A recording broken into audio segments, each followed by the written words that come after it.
A população mundial vive um momento difícil, com pessoas doentes em grande sofrimento. A vida nas grandes cidades massacra o ser humano que a habita, oprimido entre as paredes cinzas dos prédios e ofuscado pelas luzes da vida digital.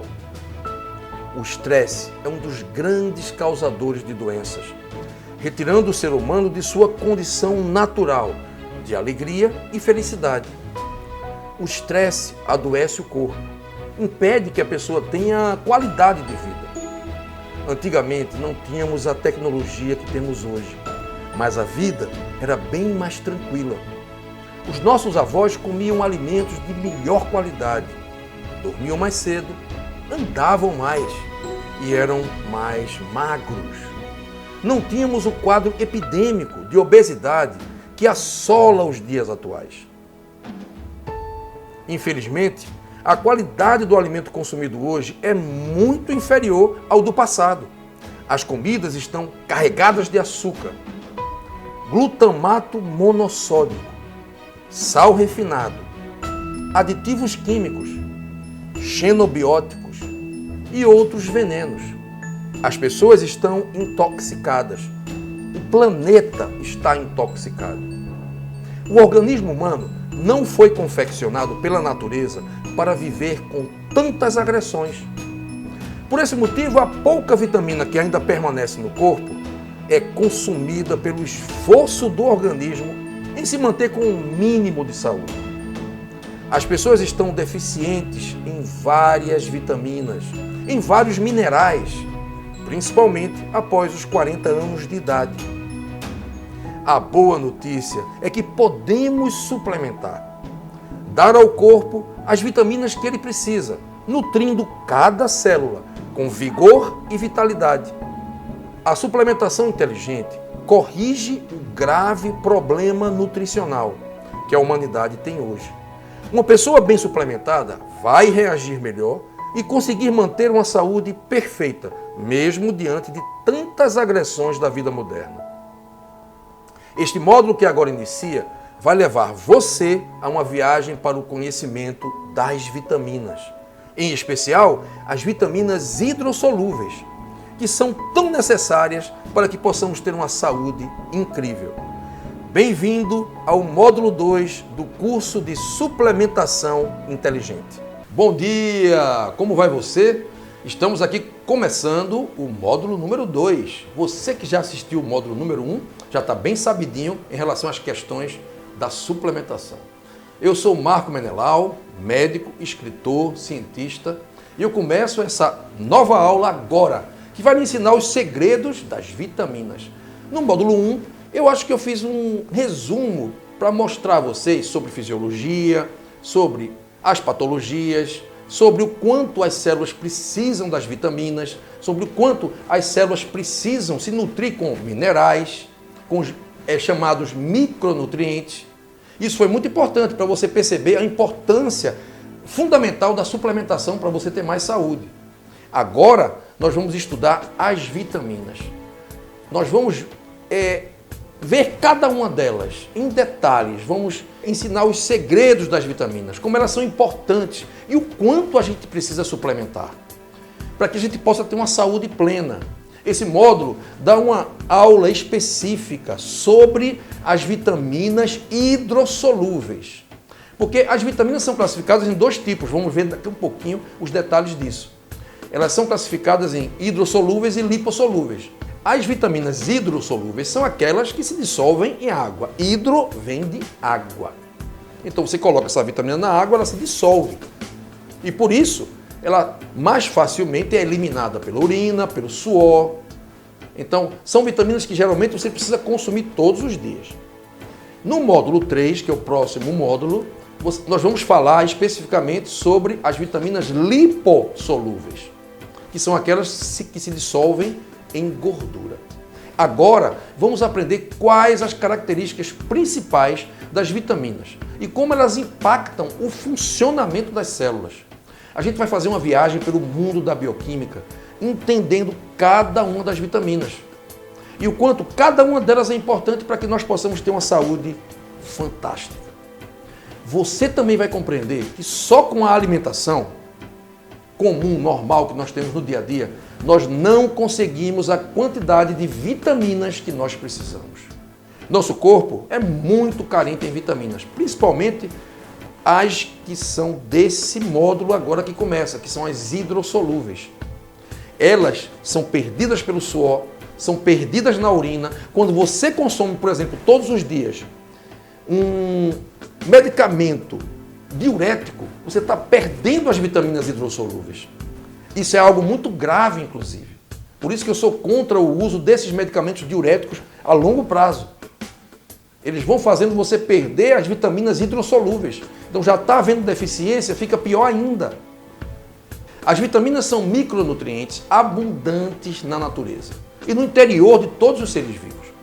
Elas foram descobertas pela ciência há muitos anos atrás. Nós podemos falar que há milênios os seres humanos buscam alimentos que ajudam a melhorar a sua saúde. Os egípcios antigos tinham o conhecimento que consumir fígado ajudava pessoas com cegueira noturna. Hoje sabe-se que o fígado é rico em vitamina A, que é o retinol, tão conhecida vitamina A, que é tão importante para prevenir cegueira noturna e outros males.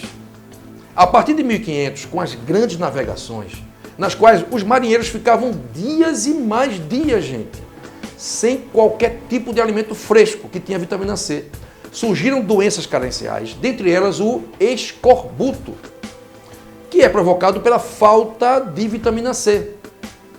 O escorbuto era um terror para as tripulações que navegavam para o chamado Novo Mundo. E era, naquela época, uma sentença de morte. Os sintomas iniciais do escorbuto incluíam cansaço, pernas e braços doloridos, que evoluíam para inflamação nas gengivas, alterações no cabelo, hemorragias na pele e perda dos dentes. Com o avanço da doença do escorbuto, surgem problemas de cicatrização e, no final, a pessoa morre por infecções e hemorragias. No slide que eu demonstro agora, observamos uma página do jornal de Henry Walsh Mahon, demonstrando os efeitos do escorbuto. Isso é muito antigo, gente, vê? Já foi tudo catalogado naquela época.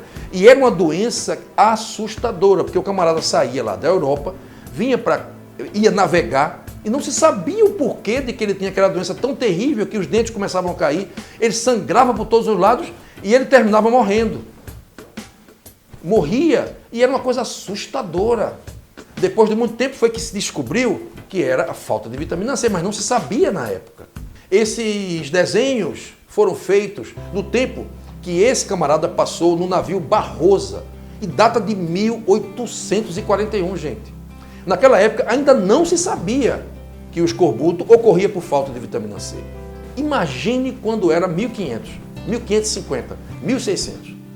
Então, eles atribuíam a doença a uma maldição, inclusive sendo chamado de mal de Angola. Veja que interessante, quando eles saíam da Europa e eles navegavam ao lado da África, né, pela margem da África, quando chegava em Angola, a doença começava a aparecer. Eles achavam que era o mal que acontecia porque chegava naquele local ali. E não tinha nada a ver, porque tinha dado o tempo da pessoa ficar doente por causa da falta da vitamina C. Os marinheiros levavam alguns alimentos frescos e rapidamente acabavam, e daí para frente começava a surgir a carência da vitamina C. Os portugueses, eles percebiam que a doença começava a aparecer ali perto de Angola. Nada mais fantasioso. Apenas a gente tinha o tempo da viagem, não é? No ano de 1747, um cirurgião escocês chamado James Lind descobriu que frutos cítricos ajudavam a prevenir o escorbuto, que até então era mortal. Está aqui um camarada que ficou para a história. Ele ajudou a salvar muita gente. Lind era um cirurgião escocês.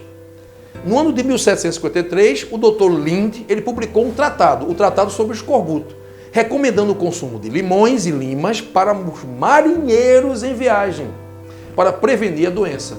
Este procedimento foi adotado pela Marinha Real Britânica, o que salvou a vida de muita gente. Quando chegou o final do século XIX e o começo do famoso século XX, cientistas ajudaram a identificar várias vitaminas, inclusive a vitamina C. Eles descobriram um nutriente que deram o nome de antirraquítico A, que foi usado para curar o raquitismo em ratos. Era a vitamina D. Frederick Hopkins, um cientista britânico, ganhador do prêmio Nobel, descobriu que existiam nutrientes acessórios, além de proteína, carboidrato, lipídio, que era fundamental para o bom funcionamento do corpo. Eram as vitaminas. Esse cientista fez a descoberta de várias vitaminas, mesmo que não as denominasse como vitamina na época, né? Que era muito antigo isso aí. Um japonês chamado Umetaro Suzuki, ele conseguiu extrair um complexo de nutrientes que eram solúveis em água, eram hidrossolúveis, a partir do arroz. Ele denominou esse complexo de ácido abérico. Em 1912, Casimir Funk, um bioquímico polonês, isolou o mesmo complexo de nutrientes do japonês e o nomeou de vitamina. Uma mistura do nome vital com amina.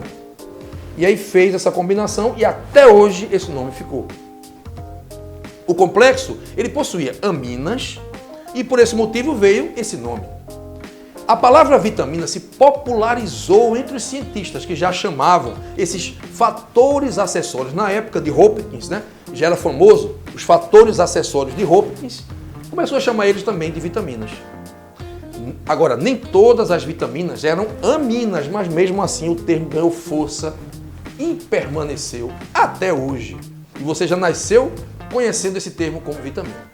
Um bioquímico suíço, Paul Carrer, determinou a estrutura do beta-caroteno, descobrindo que era o precursor da vitamina A, a famosa vitamina A, que faz bem para os olhos. Ele também descobriu a estrutura bioquímica de outros carotenoides, como os beta-carotenos. No ano de 31, o cientista húngaro Albert Szent-Györgyi, naturalizado norte-americano, que foi um cientista muito famoso, ele revelou propriedades das vitaminas, comprovando, gente, cientificamente sua ação anti-escorbuto. Adivinha qual era essa vitamina? A vitamina C. E por esse motivo, por ter descoberto a vitamina C praticamente, esse grande cientista, o Albert Szent-Györgyi, recebeu o prêmio Nobel em 1937. Durante todo o século XX, várias outras vitaminas foram descobertas, catalogadas, tiveram sua estrutura química desvendada e deram aos seus descobridores vários prêmios Nobel. Já na década de 80 foi descoberta a última vitamina que nós conhecemos, que é a PQQ. Olha que me deu um trabalho danado para decorar esse nome, viu? Mas que já não consigo mais esquecer. É a pirroloquinolinoquinona, com ação sobre as mitocôndrias, gente. Ela age sobre as mitocôndrias, que são aquelas pilhazinhas que existem nas células, que vão dar energia para a gente. E a PQQ, ela está presente em alimentos como o kiwi. As vitaminas são dos mais famosos compostos orgânicos, responsáveis por vários processos metabólicos das células, participando de reações químicas para a fabricação de diversas outras moléculas que são fundamentais para o corpo, fundamentais para que você possa ter saúde. Então, quando você observa, por exemplo, o kiwi como esse, gente, rico em PQQ, nossa, e rico em vitamina C, e rico em outras vitaminas, olha, é realmente uma preciosidade da natureza. Coloca o kiwi na tua vida, tá? Que vai melhorar a tua saúde. Então, as vitaminas são moléculas essenciais. O que quer dizer essencial? Você precisa absorver elas pela alimentação ou pela suplementação. Porque, a princípio, o corpo não as fabrica. Embora existam vitaminas como a D, por exemplo, que é a vitamina do sol, que são sintetizadas sim no corpo, mas não em quantidade suficiente.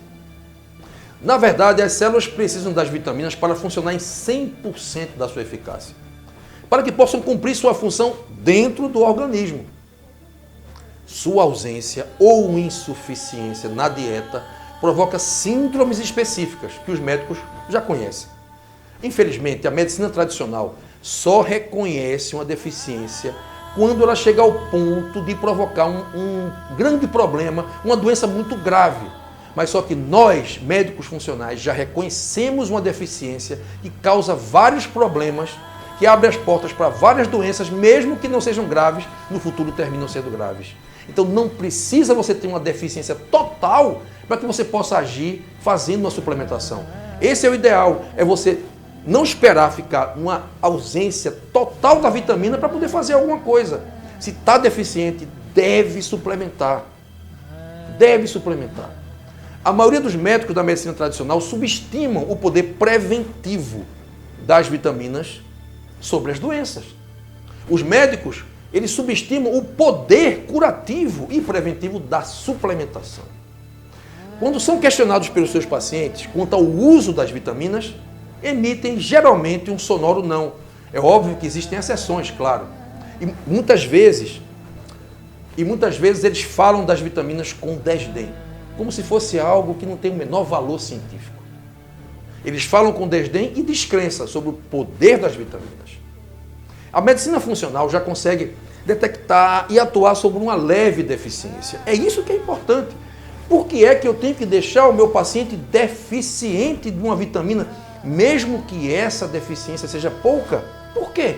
Se eu posso suplementar e deixar ele com 100% da vitamina que ele precisa, para que o corpo dele possa funcionar bem? Vocês entendem? Por que eu preciso deixar que a deficiência fique gritante para eu poder fazer alguma coisa? Será que eu não posso fazer uma boa medicina preventiva? Será que essa não é a verdadeira medicina, a que previne as doenças? Se houver qualquer grau de deficiência de uma vitamina qualquer, mesmo que seja pouca, esse fato já por si só é um fator para minar tua saúde, para destruir a tua saúde. E isso a gente deve combater. Nós devemos combater a deficiência suplementando a vitamina, antes que essa deficiência piore e abra as portas para várias doenças. Isso é prevenção. Isso é medicina de verdade. Isso é medicina que nós devemos começar a fazer agora.